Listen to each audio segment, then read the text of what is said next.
Good morning, good afternoon. It looks like we have good audio and video coming from Kabul today. Let me just make sure that Colonel Bulen can hear me okay. Colonel, this is Brian Whitman at the Pentagon with the Pentagon Press Corps. How are you today? Great, I can hear you loud and clear.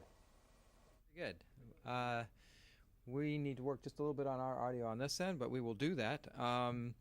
This is Colonel William Bulen, who is the commander of the U.S. Army Corps of Engineers Afghanistan Engineer District. Colonel Bulen and his team of civilian and military personnel are providing engineering and construction services throughout Afghanistan to U.S. and coalition forces as well as the Afghan National Security Forces.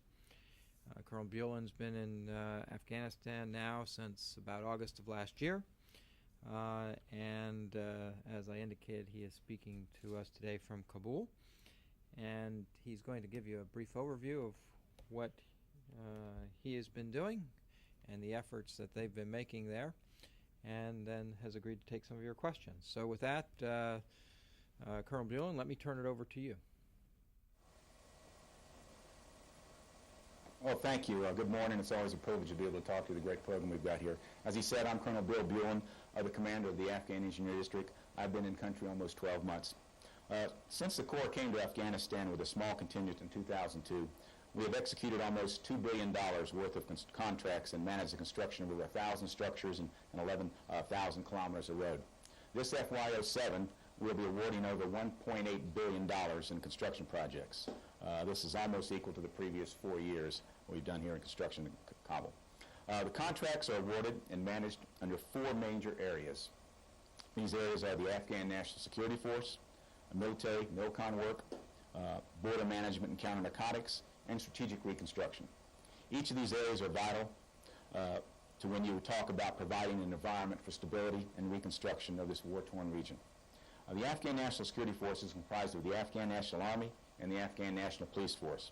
There are 4 programs when you talk about the Afghan National Security Force. They are the manning, training, and equipping, and the 4th one, which AED is involved with, is the facilities for a 70,000-man Army and an 82,000-man police force. To date, we have managed and completed assembly of almost 9 A&A brigades, and with 5 more on the way coming in the next couple of years. Each of these facilities are equipped with a small city for 3,500 soldiers. Each is outfitted with over 100 buildings for building, admin, dining, power generation, vehicle maintenance, and a medical facility. The police program, it's about 3 years behind that of the Afghan National Army. The previous 4 years, we've done about $200 million worth of A&P construction. This year alone, we're going to be doing over $700 million in A&E construction projects. Our MILCON program for this year should be over $200 million, with the majority of that work at Bagram Air Base. Our 3rd major program is the counter-narcotics and border management. This program for this FY will be around $87 million. And our last program is reconstruction, covers a lot of areas. For this FY, we hope to be awarding close to $750 million of the projects. Our customers include foreign countries, USAID, the coalition forces, and CERT projects for the PRTs. The majority of this money, though, will be going to roads for the next couple of years. Another area we support but don't manage, the funding and contract award, is to provide engineering services to the provincial reconstruction teams, PRTs. The Corps of Engineers embeds 2 civilians with each of these PRTs to provide them technical expertise for projects needed in rural communities and the villages. Although our primary function is executing contracts and managing the construction to ensure that we meet the high standards we set in this country, we also want to do everything possible to help build engineering capacity for the people of Afghanistan. We teach them, we mentor them through every aspect of the construction process. We see the capacity growing each year. The past month, over 15,000 Afghans have been working on AED projects. This translates into 87% of all workers on AED projects for Afghanistan. We aid potential contractors through open houses that teaches them the administrative portion of working with the Corps. Just 2 years ago, on an average, only 3 Afghan contractors submitted proposals for each of our contract solicitations. A year later, that number quadrupled to 13. This past April, we had over 41 Afghan contractors bid on one solicitation. 70% of all AED contracts are awarded to Afghans and Afghan-owned companies. Mentoring, I think, is our living legacy, our drive and our passion when dealing with these contractors and the Afghan people. I'd like to close with significant challenges remain in Afghanistan, but we continue to make progress. It is important to remember that Afghanistan is one of the poorest countries in the world. If you compare it to Iraq, Afghanistan is a third larger than Iraq, and it also has 20% more people than Iraq. Where there is weakness and deprivation, people are at risk because terrorists can move in and lawlessness can prevail to hold a nation hostage. It is only through committed development that Afghanistan can pursue, gain strength, and serve the needs of its people. I have seen a difference, a huge difference in the year that I've been here.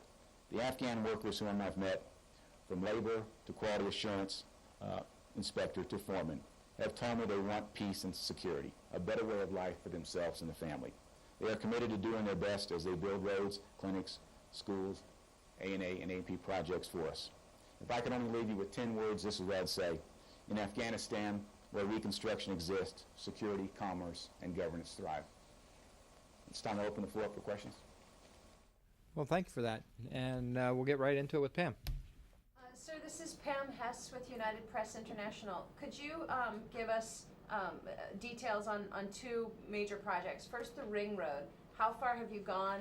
How much further do you have to go? What towns are now included in it? And what problems are you coming up against in completing it? And in the south, there's this major offensive operation to set the conditions where you all can start a water project. And I was wondering if you could tell us what that's all about, how much it will cost, what it will accomplish. Okay, reference to Ring Road, I think we developed a national campaign last fall. We worked with the government of Afghanistan, USAID, and the other countries. What it is we developed the Ring Road and the connector roads, and then the purpose was to connect the Ring Road to the provincial centers, which if you look at the country of Afghanistan, like the United States, the provincial centers are like your state capitals, and then from provincial centers to the district centers, which are like the cities. That was the campaign plan we developed. We've estimated it to take about $2.4 billion. When you start looking at the Ring Road, that's not going to be that's going to be developed by donor countries. I think about 80% of it right now is let me say 60% of it is completed. There's another 20 or 30% right now that is being constructed by the World Food Bank, Saudis, the Japanese. There's probably another 10% or so that still needs to be constructed. I don't see any problem with that, with donor countries coming in and doing that. Where we're focusing on is particularly in the south and the east for the coalition forces is connecting those provincial centers to the district centers. Referencing the Tajika Dam up there, what we're doing is we're putting in, through USAID, they're doing that. They're increasing the turbine capacity there to be able to power the Helmand Valley and the Kandahar city. Could you tell us how far along you are connecting the provincial and the district centers to the Ring Road, and also tell us how far along and how much this dam project will cost? I don't know the specifics on the dam project, but we have just started awarding projects over the last year, year and a half. So it takes about a year to 2 years to develop that. I will say we're probably about 20% as far as committed with funding for the road campaign if you look at the $2.3 billion. And we're looking at probably putting in another $500 or $600 million this year when the supplemental funds come through in August. And I'm sorry, just one more quick follow-up. How many provincial centers and district centers have been connected so far with that money? I couldn't answer that as far as there's like most of the provincial centers are connected with some kind of rural road. The standard for the roads are 6 meters wide with 1.5 meters shoulder. So a lot of that will be widening it, straightening them, going in, putting culverts, bridges, retaining walls, and so forth. So we're improving those roads. Some of the district centers out in the remote areas, you're looking at trails that you can barely get a Humvee through or a motorcycle, or in some communities we have to take, like we're doing some well projects, we actually have to get the materials in the back of mules or something like that. So it's very difficult to tell you the percentage right now of what's been connected, but there's probably about a third of it's been funded and underway, and we've probably got about 2/3 more to go. Thank you. Colonel Paul Krozak, Copley News Service. You said since you've been there, you've seen a huge difference with the Afghans So they want peace and security. Could you elaborate a little bit on what kind of difference you've seen? Well, it's just talking with the contractors. When you start working with them, they get a confidence that, you know, you are working, particularly in the communities. They start opening up to you. When you first go into a community, they're kind of hesitant about what you're there for. You meet them, get to know them. You bring them into the projects. One of the things, too, is all the contractors are required to link up with the PRTs, provincial reconstruction teams, letting them know what projects they're doing, linking up with the locals, telling them this is a project, we need to hire your locals. And then also we hire them, the locals, for the security. So once you start seeing that, then you see the community start taking ownership of the project. They kind of protect it and so forth. If you don't have community buy-in to the projects, then it's very difficult to get them constructed, particularly out in the remote areas. But just meeting the people, seeing like the schools we put in there, the children, some of the communities never had girls going to school, and you start to see the girls going to school. So there's a big difference in just talking to them about how they feel about, you know, there's now a jingle truck in their community where before they couldn't ever get it across the bridge. Or working with the commerce, you see so many things on the road just from here to Bagram. There was about 2 miles of stretch there. There was hardly any construction. This year there's a gas station, a store, or a business, or there's something just popping up all over the place. So if you haven't been here, it's kind of like it's a snapshot in time. But if you look at it as a movie, it is developing slowly, but you do see a big difference from where we were today versus 2 or 3 years ago. If I could just follow up, you're talking about the enthusiasm to build these projects. How much of a challenge is it to train the Afghans to maintain them?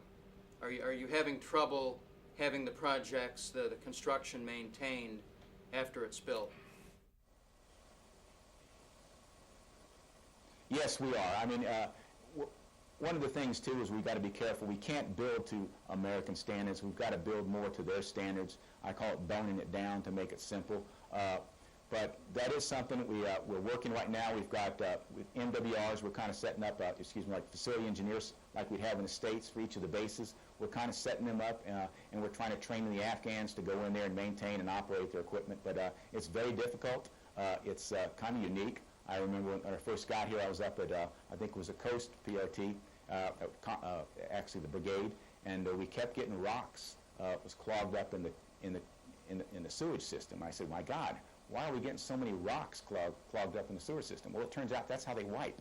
So we're bringing guys in from the field, and they were bringing rocks in there. And that's the kind of thing, you know, so you've got to teach them first how to use the equipment, the new facilities, and you also got to teach them how to maintain them. And it's been a slow process, but it is working. I think once you get a good site manager at each of the locations, and it makes a big difference. But it's a slow process. It's something we've got to work on. We've got a system right now in place for the Afghan National Army. We're slowly getting one awarded, so we start constructing all these A&P sites. The Afghan National Police, we're getting that going to be on board. And I think we've been discussing it with USAID, how we maintain these roads once we get them all constructed.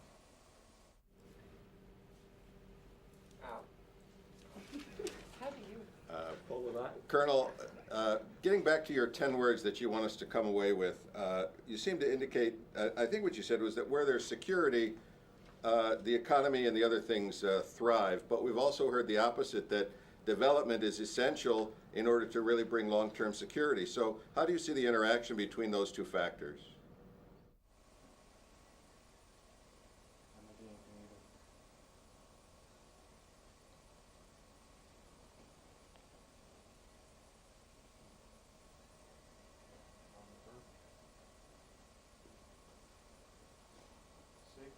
You still hear us?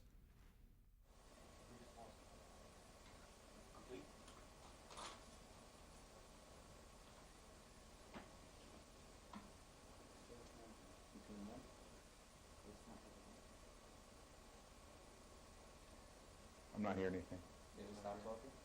It just went silent.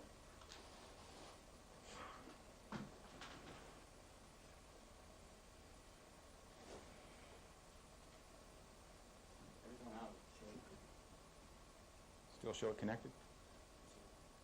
Maybe it's at their end.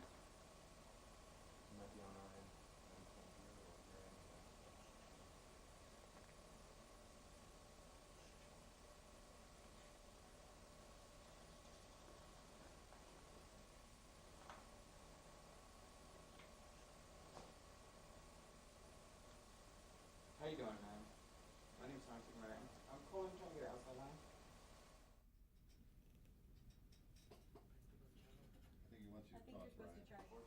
Let's try again and see, Colonel, if you can hear me. I'm hearing an echo. Yes, I can hear you now. You might be hearing somebody at the hub. Pentagon, can you hear the Pentagon?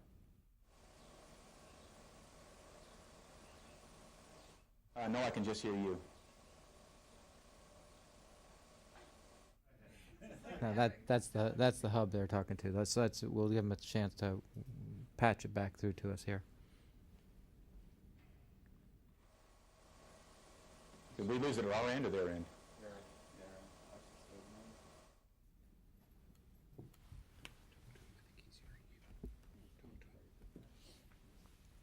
Colonel, this is Brian Whitman again. Can you hear me, actually?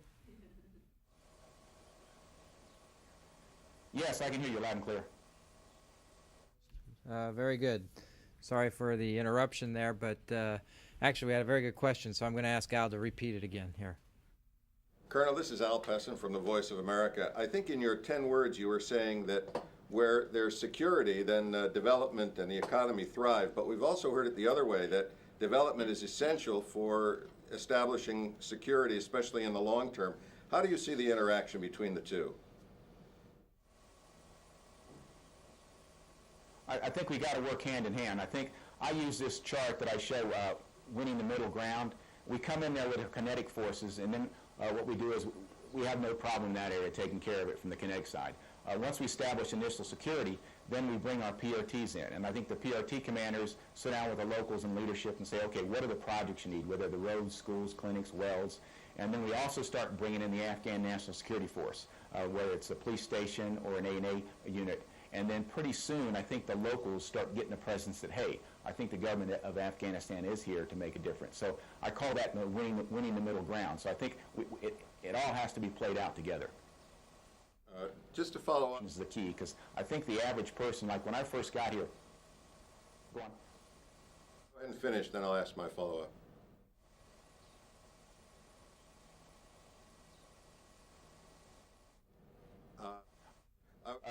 When I first got here, one of the articles hello?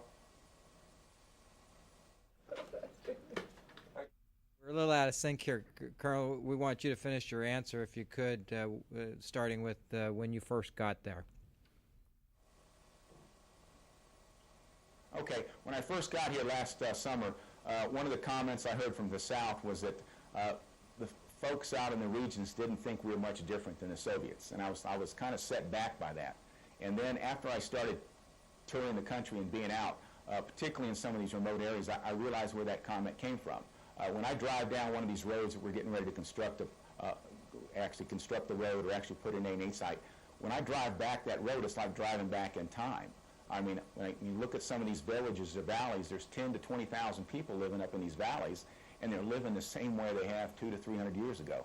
The only reason I know it's in the 21st century is I might see a high-low truck or a motorcycle, or I'll see a satellite dish and hear a generator. Other than that, these folks are probably living the exact same way they've done 200 years ago.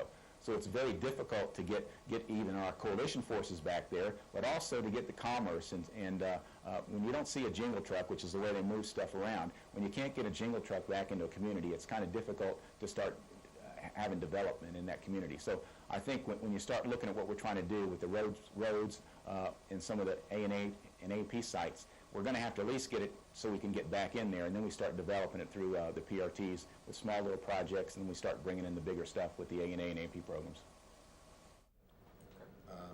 I just wanted to follow up, you know, in the Iraq context, we hear a lot about clear, hold, and build, or clear, hold, and retain, whatever way you want to put it.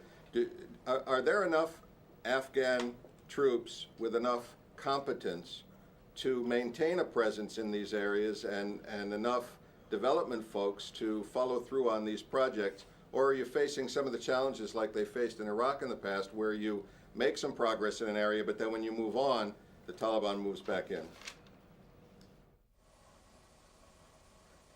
We've experienced some of that in the South. Some of the things they cleared out last fall that we didn't have a presence, we come in there. But something started developing a couple months ago out in the east, where the community's starting to throw the Taliban out. When they come into the community, they basically said, "We don't want you here." Some of them were killed and they were pushed out. So I think the key is, if the people feel that there is going to be a difference, the government is there to stay, then I think they will stand up for themselves, because these are very local tribunal type communities. A good example of that was last fall on the Coast Project. I had 13 rocket attacks on the project in 3 weeks. I went out there with the maneuver commander and the PRT commander. I said, "We got to get this to stop. I need you to talk to the communities. I'll talk to the contractor," because they were getting ready to walk off site. They had a community meeting with the community, and basically I didn't have another rocket attack on that project for 4 months, because they knew who the guy was driving around in the pickup truck firing the rockets. So this is a little different than Iraq. These communities we're working in, they've known each other for years, and it's a very tribunal type system. So if you get them to buy off on what you're trying to do in the country, I think we're going to be on a road to recovery. Sir, from what you're saying, it sounds like the roads are actually key to this, and you alluded to it earlier. Can you just give a little more detail on how many kilometers of roads you're building, and maybe the cost of it, and how you intend to get these trails and riverbeds that are serving as the roadways now into like the 21st century for that?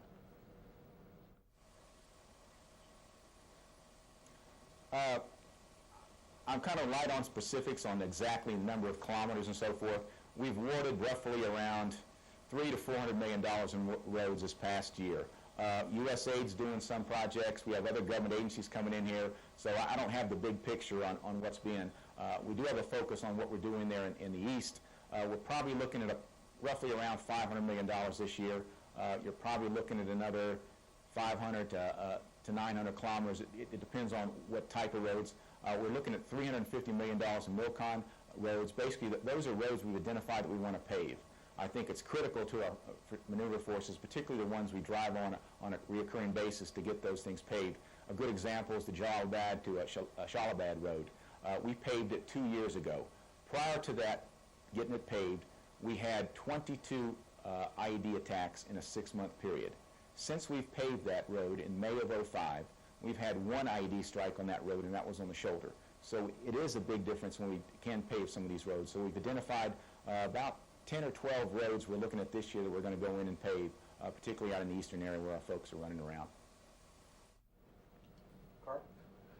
Colonel, I'm Carl Osgood with Executive Intelligence Review. Could you talk a little bit about the work you're doing in counter-narcotics and border control? Because it seems to me that in these areas are the 2 largest challenges that Afghanistan faces. So I'm wondering what you're doing in these areas and how effective are they? Okay, for the border management, we're constructing border crossing sites, and we're going to look at, I think there's 13 of them going in, and I think that's critical to the government of Afghanistan. The numbers are about ballpark, but I think the government of Afghanistan operates on about $800 million. Of that, about $300 million is donated. If we can control these border crossing sites, it's estimated we can bring in over another $500 to $600 million of income to the Afghan government. So I think it's critical that we put some border crossing to bring funds in for the country of Afghanistan. When you're looking at the counter-narcotics program, I'm not involved with the details we're basically not here to eradicate poppies. When you drive around there, you see them all over the place, and that's not our mission. But what I've been focusing on is there's 4 regional centers we're putting up in each of the regions, northeast, south, and west. And in Kabul, I'm working on 2 projects. We're working on a training facility, and then we're also working on a judicial center. We'll have about 30 or 40 man jail, and it'll also have what you call like a courthouse to be able to prosecute. So those are the 6 projects I'm working on for the counter-narcotics. But as far as the details of where we're going with that program, I wouldn't know. Pam, thank you. Thank you. Sir, it's Pam Hess again. Could you tell us, you gave us statistics earlier, 87% of all the workers are Afghan. Do you know how much money has been pumped into the Afghan economy of the amount that you guys have spent?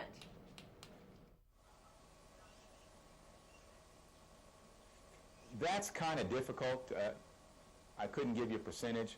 But one of the things I think when you talk about organizations that are doing reconstruction is the question you've got to ask them is, how many of those contracts are going to Afghan-owned firms? Because at least the overhead, the profit, stays in the country.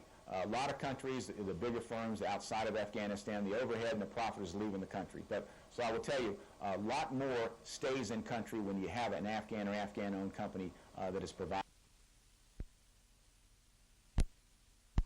I couldn't give you that right now.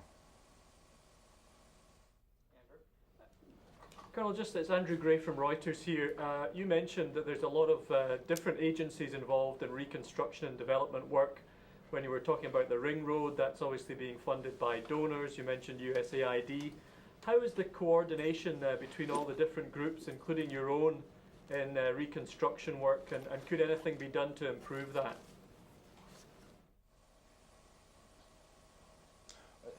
And that's critical. I think like when we developed the National Road Campaign, that was kind of like the first thing. It's kind of hard to get donor countries to come into here if you don't really have a master plan on saying these are my top 10 priorities.